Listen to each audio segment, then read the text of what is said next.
here we are now. I would say, or we could argue that from some views that our company is in a better position than we've been in quite a while. And I would say a lot of that goes back to the automations and optimizations and insights we've had to what's actually been happening the last 5 years in our company through the data that Salesforce is able to give us. Welcome to Salesforce Radio, your destination for insights, news, and community connections within the dynamic Salesforce ecosystem. Rhys Morgan, welcome to Salesforce Radio. It's great to have you on. Thanks for having me, Ben.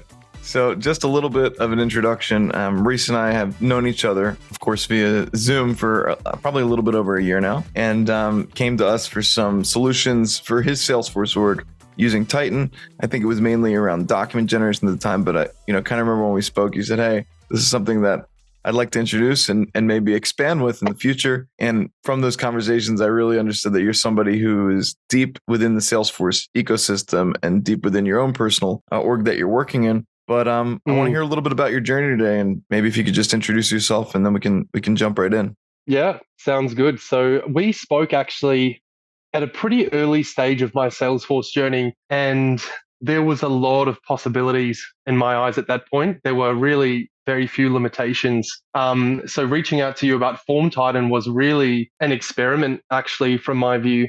I've only been deep in the Salesforce ecosystem, if you want to call it that, for the last, say, year and a half. But I've been with my company that's been using Salesforce for 6 years. So it's interesting that I feel like in hindsight, the opportunity of working deeper with Salesforce was kind of staring me in the face for 4.5 years, ultimately, before I realized the potential that it had for our company and actually started to take it seriously and get myself upskilled, which was about 6 months before we spoke last year. And there's been, from my view, as someone who's been in the business for 6 years, there's been some pretty amazing things that have happened since we started looking seriously at Salesforce. And it's got me to the point where I just feel genuinely excited and enthusiastic now about what Salesforce can do for companies, to the point where, from my eyes, it can make or break a company. If you have it and it's not being used, I think it can either severely limit or potentially cause some very serious problems with your company. Or if you're not using it and you're considering how it can benefit you, obviously it depends on how you implement it, but the potential is very vast for what it can actually do. And so tell us a little bit about what you were doing in the company before you became hands-on with Salesforce. We're a small company, so I was doing a little bit of everything. Which is a blessing ultimately, because you get to learn all of the different levers throughout the business around what's actually happening. And I've always been dabbling in businesses. So I've always, for better or worse, always been thinking critically around how things can be done better. This gets on a lot of people's nerves sometimes when you're an employee of another business and you're very driven to improve things. That's not always welcomed, but for better or worse, that's how I've always kind of operated. And so working in this company since 2018, I was fortunate enough to be in a position where there was a lot of different things that were required. So I got exposure to virtually everything. How our contractors were paid for a service that I myself was learning how to perform, how we priced for our service across Australia. There was so many things that I learned. And along the way, of course, with my nature, was always thinking, how can we do this better? And ironically, we did do a lot of things better over those years. There were bits and pieces of software that we had built. There were very small Salesforce projects that we had outsourced to a Salesforce partner to help us implement, just very small things, but that still provided a tangible benefit. But it's funny because I look in hindsight, some of those things were 4 years ago. I was consulting with Salesforce developers to help us build something very specific that we had designed to optimize one of our sales processes. It never clicked to me, why don't you go and learn that yourself? So we're sending out these invoices, and I'm trying to, get everyone in the company, the management teams, as excited as I was about, hey, if we do this, if we do that, then all of this domino effect. And I felt like I didn't fully understand the potential, but also I felt like none of us really did. It was, in your episode 1 of your podcast, you made a comment about how when you're speaking with clients, you can very quickly gauge if they view Salesforce as a liability or a necessary evil, or however you want to term it, or an asset that can be tapped into. And I feel like collectively as a company, we all kind of viewed it as a liability, a necessary evil. once that eventually that thinking shifted, that's when just the ideas of what we could do, just honestly, it was like an explosion actually. And that's what, we've been working on for the last year and a half. Wow. So it seems like there's been a major shift in your organization, which is cool to hear. But, it all kind of started to some extent with your change in perspective. And I like the fact that saw even just small incremental potential within Salesforce early on. And you said, hey, let's do this, let's do that. Can we do this? Can we do that? But of course, it's not a crazy thing that you didn't think, hey, this is something that maybe I could go in and do and I could configure, because it's a software. It's a service that you're paying for. What would make you think that you could just change things on your own and configure on the fly and, own the entire roadmap? There isn't many widely used systems that are like that, where you can just go in and change things to that level of customization. So what was the thing that made you say, hey, maybe I can learn more about this? Were you just Googling, or did you get into Trailhead? What made that shift actually happen? It was like a collision of years of different things that had happened, I think, that ultimately led to, it was like a necessity, actually. Our company was going through a tough time. We had been going through, we'd hit a couple of speed bumps here and there throughout COVID. I'm sure a lot of companies can relate with this. So we had a lot of challenges over the time that I was with the company. We had a lot of accomplishments. We had a lot of challenges. And it came to the point that the challenge was, potentially very dire. And around that time, for me, it was like all of the problems that had been happening for the last 5 years. There was one common theme with all of these problems, was that Salesforce had something to do with either causing the problem, or Salesforce must have been included as part of the solution. So I eventually thought, we can focus on different departments, or we can focus on different employees, or different products that we want to launch that may or may not have the actual the market may not be ready for us to actually make money off those services. There's all of these different things, but ultimately it was like everything, there was a component of Salesforce, and the company was in a stress state, and I was, because I love working here and I love the people here. And so I think I must have just looked on YouTube, like how to, of course it just starts something like that, how to program something on Salesforce. And then all of these results come up, and then I'm thinking like, I thought this is some little software that no one really cares about. And there's all these people saying you can do this and that. And then I thought, okay, well, I looked for Salesforce jobs. I thought, well, if this has got so much support, then what about, can people actually work in this field? I look in our job market in Australia, search Salesforce, and go, wait a minute, this isn't a software that can be casually programmed, while you're running the rest of the business. This is a whole industry unto its own. So I thought, okay, that's interesting. Then I start the process of, okay, what does it mean to become specialized with Salesforce? And it's really funny in hindsight, because when I first joined the company, they had just adopted Salesforce, and we're a small company. There's 30 of us or so. So I think the scope of what was required to really mold it into our organization was maybe not, we weren't fully aware of that. And so at the time, the director of the company said to me, we've just got this really powerful software, Salesforce, why don't you learn how to use it?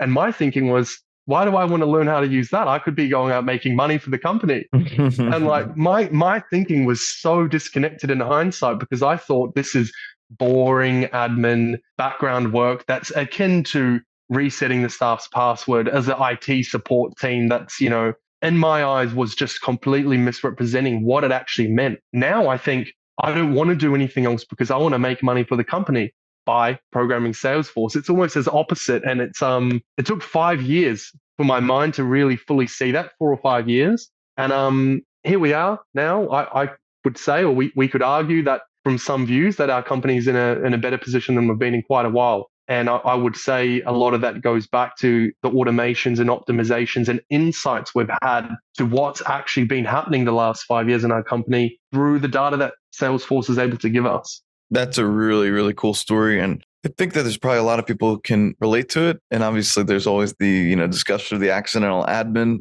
And it sounds like you're a little more than an accidental admin at this point, accidental admin, a business analyst, and probably a lot more. Before this job that you've had now for 6 years, were you ever interested in the IT side and, the data analyst side of things, programming? Was that something that ever was interesting to you?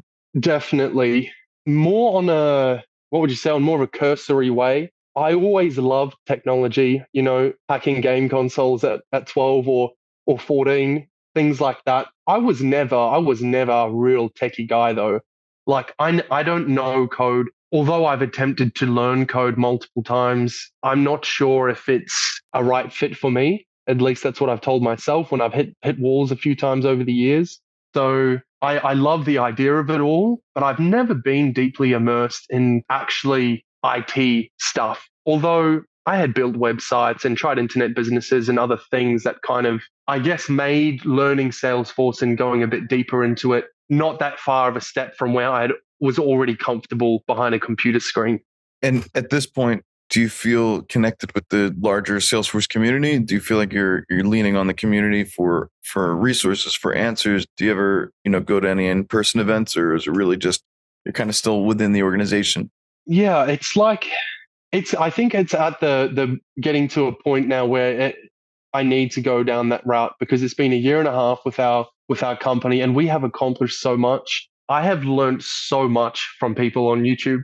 I haven't actually been to any of the Australian Salesforce events, although I'd love to. But the internet in 2024, you can learn almost anything that you want to learn. And so long as you have somewhere to play around and apply it. And again, I feel very fortunate that our company has got to a position where they basically said, here's the keys. Here's the system admin. Go and do something useful. I was able to learn in real time and surprise myself actually with what Salesforce is able to do, or what I was able to do in Salesforce in a short amount of time.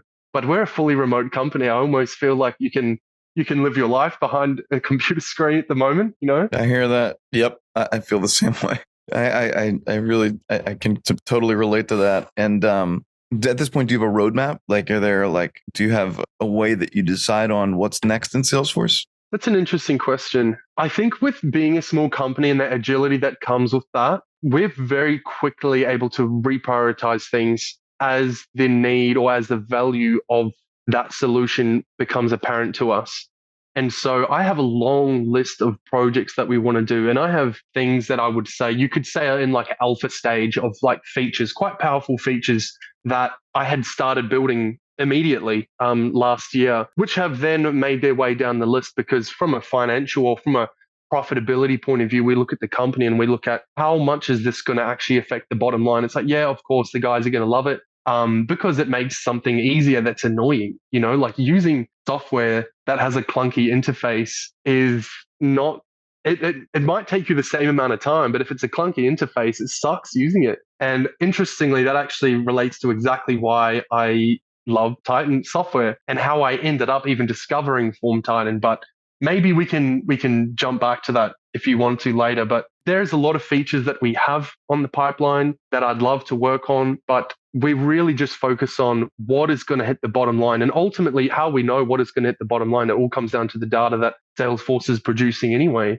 Yeah, I think, a lot of times when I'm speaking to people, and maybe they've kind of lost track of why Salesforce is important, I say, listen, there's really two things that make Salesforce valuable in a company. One is automation, right? Being able to automate all these different processes, whatever they may be. And the second is that reporting functionality, because at the end of the day, you want to make the people who need to look at the overall stats of the company, you want to make them happy. You want to make them feel like they know what's going on. Salesforce is a great tool to do that, because you can centralize everything into one place. The issue becomes, and I speak to people all the time who have Salesforce, and Salesforce is doing one thing and then they have an ERP doing another thing. And maybe there's some connection on some things with one, you lose sight, right? And Salesforce is always saying, your 360 view of your customer, but it takes really the organization itself to invest in Salesforce to be able to make Salesforce the 360 view of the business. And as you get towards that, that's when you start to see really the most value. And I assume probably when, what was the catalyst in the beginning? I mean, if you could speak to this for your organization to take Salesforce, was it because someone just told them, hey, you need the software? Was it for sales? Was it for support? What was the thing that did it? Is this when we initially adopted it 6 years ago, or when we started taking it seriously last year? 6 years ago. Like, what was the initial reason for even pursuing it? Good question. It was before I came along, but I'd hazard a guess that it's because it was known to be an elite quality software, a global standard CRM software. That on its own is attractive without knowing all of the ins and outs.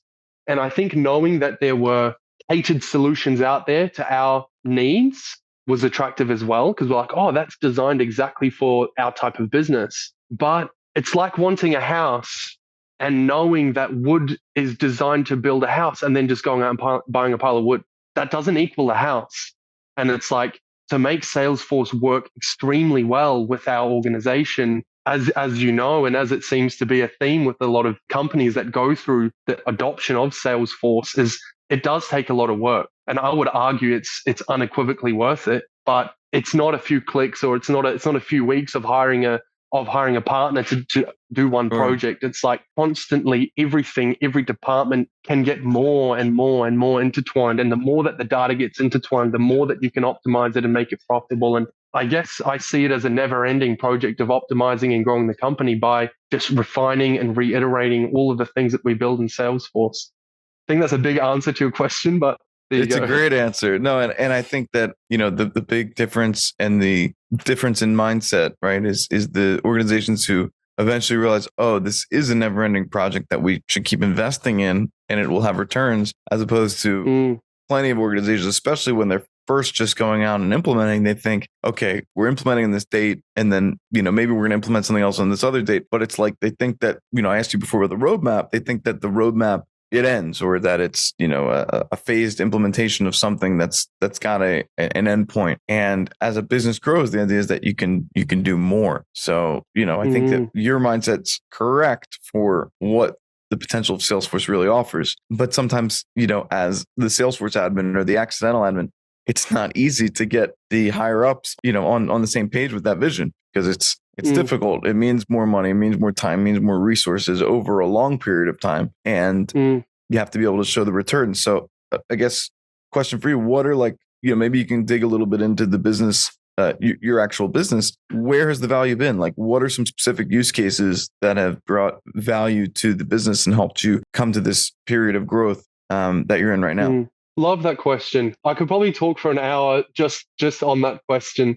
I feel like a lot of the benefits can be seen, to talk to your point around trying to sell the higher ups around whether or not it's worthwhile to invest money into all of these different things. It's an interesting one, because I feel like the staff that are using the systems all day, every day, can see the immediate benefit of potential proposal of doing something. 8 hours a day, 40 hours a week working in the system, to make a little change here or there can immediately save each person an hour. And being the person that's doing this repetitive clicking and just minor inconveniences, we've probably made 1,000 little changes aside from 10 major projects. For me, all those 1,000 little changes are as important. But that's not as easy to convince a manager of. For example, if there is a new product that you want to launch as a physical service, and it's like, oh, do we optimize? Do we make the office staff role slightly easier, or do we try and crack into a potentially $5 million a year revenue market? It's like, it's not as sexy. Do you know what I mean? But I think in a way, 5 years in, it's become super apparent to all of us, and myself included, because it was news to me discovering that as well. It's now I'm a year and a half into it and it's clear as day. But in the early days, I was still I think maybe doing this stuff is going to be worthwhile. So hindsight's always 2020, but one of the kicker projects that we done early on that really for me sold it for me, because as I mentioned, I was kind of connecting these dots that there's something to do with Salesforce. So I was flying up to meet basically the board, the board of our company. I knew that it was going to be an important meeting because we'd gone through a few months of struggles, and I never really done it before actually, but I just put together a whiteboard presentation. I didn't think it was needed, to be honest. I just thought my mind is combining all of these different things that have happened for 5 years. How can I quickly tell these people in 10 minutes and see it from my view? And we basically done this big presentation, which was basically making the point that we don't really have a strong foundation in our business. And the foundation actually already is Salesforce. We don't need to go and find a foundation. We have it. It's just that we haven't been maintaining the foundation. Once we have a strong foundation, then we can just build a high-rise building on top of it. And that's kind of how I was seeing all of these things that we could modify and fix inside Salesforce. And we went through that, and it was basically like, okay, well, let's have a go then. It was, let's cautiously decide to invest some time and give me a system admin login, and let's have a little muck around and see. And we had an entire department running out of Excel spreadsheets. And this colleague of mine who's still with the company, she was a guru with Excel. And so we actually learned over years, we learned a lot of powerful stuff inside Excel so that she could manage her department of, say, 10 people, all of these formulas and graphs and things so that we could, figure out how to run a department well. And so early on with Salesforce, I thought we need her data in the system, because the data from her department will tell us how we need to optimize the other department that literally just, it must have that data. There is no other option. And as long as her data isn't in Salesforce and connecting with 15 other things, we'll never have accurate data. So we must get it in Salesforce. I had no idea how to do this, but I reached out to a third-party company, and I thought, okay, now while I'm learning Salesforce, maybe I can manage a project for this company to implement this project for us. They gave us a 5-figure quote. I knew that it will never get approved. And I thought, well, it's midnight. I finished studying. I was just studying Salesforce. I thought maybe I can just open a sandbox org and start in my head what I think might solve this problem by transferring a department from Excel into Salesforce. 1 month later, the project was complete, and we had an ad up to hire an administrator for that department whose job, ultimately, in hindsight, the job was copying and pasting data around Salesforce and Excel and making sure the formulas didn't break and all sorts. So we had an ad up, and we go, wait a minute, we actually don't need to hire this administrator anymore for that department, because all of what we've done in Salesforce kind of accidentally has made it so much more efficient to manage that one person she was stressed about needing this other person that we were struggling to find. We thought we can take the ad down now without hiring that person. And we still have never replaced that role. And if we do, it will be because our revenue's doubled and we need more managers. And I guess for me, that was just a huge realization of the automation power of Salesforce that is not obvious when you start doing it. I didn't know we'd automate then, but the rest after that, you go back to a management team and say, hey, by the way, that ad that you're actively waiting to interview for, you can take that down because we've automated from the Salesforce. It's not a very hard sell from there to get everyone on board. I love that. I love that story. And a few things that you touched on, which I really appreciate. First one being, sorry, a while ago you said it, but the idea that oftentimes there is efficiency that can be, worked on within an organization, which could be like a new product, right? You could start sitting around and start figuring out a new product or service and hiring new people and getting an expert and doing research and all this stuff. And then finally go to market to find that, okay, it's the product's okay. We're doing, maybe it's a new stream of revenue, but rather you're doing something that, as you said, is less sexy, going into the efficiencies of admin work and finding, hey, this is actually just tightening up this one process, just working with these people who are in Excel who now are about to hire another person. That's revenue right there. That efficiency is revenue. It's saving people time. It's going to allow the company to have more money. And then eventually when you want to go and start that new service or that new product, well, now you've got a better foundation. There's a lot more that you can do with that. It's going to be much easier to make that happen rather than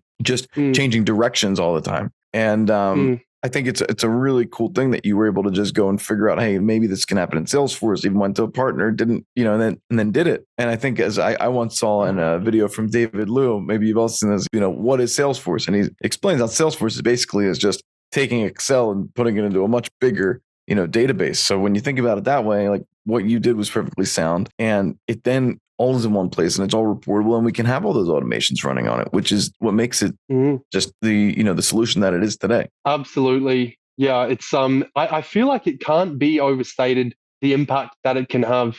And at this point, we're a year and a half in of having ticked off a lot of these major projects that we didn't even know that we'd be able to do. And now we're seeing even bigger opportunities. And now we're at an interesting stage where I feel like we're like talking about sexy versus not sexy, right? I had this thought before that kind of is how I feel like what working in Salesforce a lot of the time really is. And it's like, we're like polishing the joints and the underbelly of the engine and oiling those pistons that no one even sees that's in the car that is going to get you from where you are to your end destination. It's like, it's more fun to paint the car or to get new wheels, or to make put some air freshener inside and make it feel like the car's in very good condition. But actually the engine is where everything is gonna actually make whether or not that car's worthwhile. And we are in a position now where I think that we have built quite a strong foundation. Almost every aspect of our business is being integrated into Salesforce, either has been or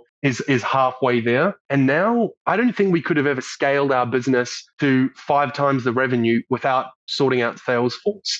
And in one way, we haven't had a massive jump in revenue from what we've done, but the amount of cost cutting that we've done has like tenfolded the profitability, which for now, that's all that matters when your company's in dire straits, is that obviously there is some profit left, even if the revenue hasn't actually shifted. And I think now the next learning curve for the company will be how to scale everything in Salesforce so that we can cope with 5-10 times the volume. And it's stressful. When you Sure. first accomplish big project, you're almost like, now we can all start to relax because this problem that's been, aching us for years is finally being solved. It's actually funny. It's not at all. You just move on to the next problem, and the next problem is bigger and more meaningful and more impactful. And so we're in that phase now. We're thinking, how to scale. Well, this has been a really great session, and I promise not to keep you too long, but 1 or 2 pieces of advice for anyone listening to this that's looking to either get their organization to get on board more with Salesforce, or is looking to just level up their own skills and looking for resources to do that. I think anyone that wants to level up their skills, there is an abundance of resources. I learned how to pass my admin tests off Udemy, off an online course that I bought from Dave Massey. Shout out. It was fantastic. And that pulled me through that first. It was actually really difficult. I failed a couple of times, eventually passed. But in terms of getting the organization on board, it's a challenging one. I feel like it's going to require boldness.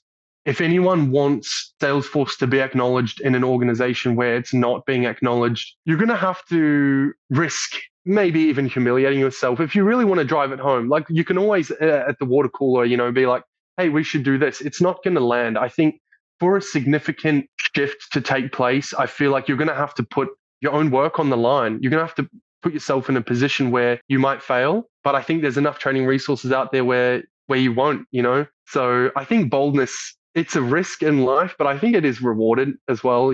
Be bold, have a go. One last thing on that note is that Please. In that board meeting, no one expected me to have anything to say because I hadn't had anything to say, up until that point. Not really. I requested actually to have the time to talk about this because I thought it was that important. And it could have worked out wrong in a different company in a different time. It wouldn't have worked out, but it did. So I think boldness is always going to be worthwhile. Rhys Morgan, thanks for joining us on Salesforce Radio. It's been a pleasure, and looking forward to catching up again at a later point and hearing some of the new features and new developments in your organization. Ben, thank you for inviting me on. It was a lot of fun. We'll talk soon. Thank you for tuning in to this episode of Salesforce Radio. Don't forget to subscribe for more exciting discussions, expert tips, and exclusive interviews with industry leaders. Stay connected with Titan, plus the power of the planet's leading CRM. See you next time.